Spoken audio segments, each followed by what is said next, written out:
আসসালামু আলাইকুম। আশা করি সবাই ভালো আছেন এবং সুস্থ আছেন। আহ পে স্কেল নিয়ে অনেক নাটক হয়েছে।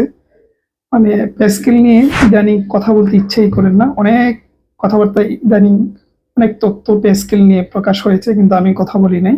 কারণ এটা বলার মতন আর কিছু জায়গা থাকে নাই। এটা এমন এক পর্যায়ে গেছে।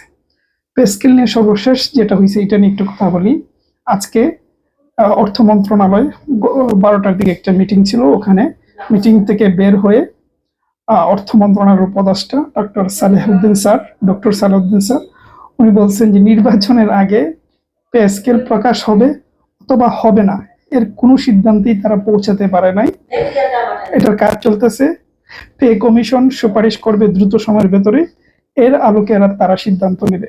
মানে এখানে মূল যে বিষয়টা যে নির্বাচনের আগে এটা হবে না এমন কোনো সিদ্ধান্তে তারা পৌঁছাতে পারে নাই। সুতরাং এটা হতেও পারে, নাও পারে, কিন্তু আমার ধারণা না হওয়ার সম্ভাবনাই বেশি। এটা হলো পে স্কেলের সর্বশেষ তথ্য। এর বাইরে ফেসবুক গ্রুপে যা যা শোনেন সব ফালতু, ওগুলো তাহার কোনো নজর দিবেন না। ভালো থাকবেন, সুস্থ থাকবেন।